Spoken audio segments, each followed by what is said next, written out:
बिस्मिल्लाहिर्रहमानिर्रहीम। अस्सलाम वालेकुम नाज़रीन। पाकिस्तानी वज़ीर आज़म इमरान खान ने उज़्बेकिस्तान में होने वाली ताशकंद कॉन्फ्रेंस में एक नहीं दो नहीं बल्कि 3 शिकार किए। अफगान सदर अशरफ गनी को सामने बिठाकर इमरान खान ने जो कुछ कहा वो सिर्फ अफगान सदर अशरफ गनी ही नहीं बल्कि अशरफ गनी की हुकूमत बनाने और उसको सहारा देने वालों को बराह रास्त शटअप कॉल देना था। अशरफ गनी की तकरीर के पीछे एजेंडा क्या था, इस व्लॉग की मजीद तफसीलात से कबल नई खोज को सब्सक्राइब, वीडियो को लाइक और बेल आइकन को लाजिम प्रेस करें ताकि नई खोज की हर नई वीडियो सबसे पहले आपको मिल सके।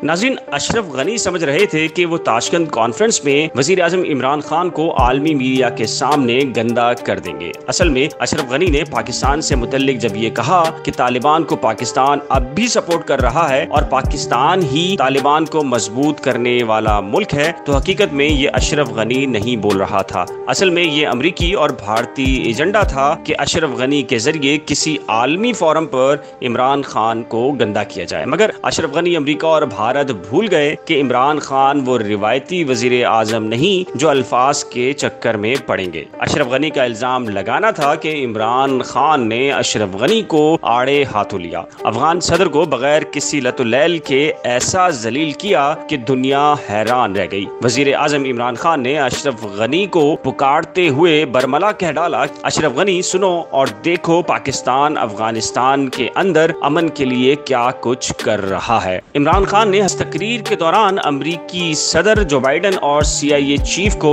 असल में शटअप कॉल दी और कहा कि नेटो की 1.5 लाख फौज अफगान आर्मी की 3 लाख फौज के साथ मिलकर भी 60,000 तालिबान का मुकाबला नहीं कर पाई, तो इस नाकामी का जिम्मेदार अब पाकिस्तान को कैसे ठहराया जा सकता है। अच्छा, इस कॉन्फ्रेंस में अमेरिका और अशरफ गनी के लिए जिल्लत तो थी ही, मगर भारतीय मीडिया की होशियारी ने पूरे भारत को जलील और रुस्वा करके रख दिया। एक बात समझ लीजिए कि सहाफी भले से ही किसी भी मुल्क का हो, वो अपने मुल्क की नुमाइंदगी जरूर करता है, मगर वो अपने सवाल में ये कहीं नहीं कह सकता कि उसका ये सवाल उसके मुल्क की नुमाइंदगी कर रहा है या वो अपने मुल्क की हुकूमती नुमाइंदगी कर रहा है। अब आप भारतीय सहाफी की हरकत देखिए कि वो इमरान खान से सवाल कर रहा है कि अमन और दहशतगर्दी एक साथ कैसे चल सकती है, और कह रहा है कि ये सवाल उसका नहीं बल्कि भारत और भारत सरकार का है। मगर भारतीय सहाफी को मोदी का नुमाइंदा बनने पर इमरान खान ने आड़े हाथों लिया और कहा कि वो तो चाहते हैं कि भारत से अच्छे ताल्लुकात हों, मगर RSS के नजरियात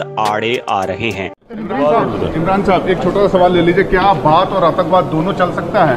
ये भारत की तरफ से आपसे सीधा सवाल है। भारत से तो हम कह सकते हैं कि हम कितनी देर की इंतज़ार कर रहे हैं कि हम सिविलाइज्ड हमसाये बन के रहें, लेकिन करें क्या, एक RSS की आइडियोलॉजी रास्ते में आ गई है। इमरान खान का ये कहना था कि भारतीय सहाफी जलकर खाकस्तर हो गया और कई बार कोशिश की कि वो इमरान खान को कोई बात कहे, और आखिर में मजीद जिल्लत उस वक्त उठाना पड़ी जब वजीर आजम इमरान खान के सिक्योरिटी एहलकारों ने भारतीय सहाफी को इमरान खान के आगे आने से रोक दिया। अच्छा, भारतीय मीडिया की अजब ढिठाई देखें, अशरफ गनी की तकरीर को वो बार बार दिखा रहे हैं और साथ ही अपने सहाफी के सवाल को भी, मगर इमरान खान ने कैसा जवाब दिया। भारतीय मीडिया मुनाफिकत से भरपूर पॉलिसी पर अमल करते हुए इमरान खान की गई तकरीर को बिल्कुल नहीं दिखा रहा। जाहिर है भारतीय मीडिया का मकसद भारतीय अवाम को सच नहीं बल्कि झूठ की माला पहनाना है। इमरान खान के अशरफ गनी से लेकर अमरीकी सदर CIA चीफ को शटअप कॉल और फिर भारतीय सहाफी को करारे जवाब ने साबित कर दिया कि इमरान खान भले ही से मुल्क के अंदर अभी ना तजर्बाकार सियासतदान है, मगर आलमी फोरम पर मुल्क का बेहतरीन अंदाज से दिफा करना जानते हैं। इस व्लॉग से मुतल्लिक अपनी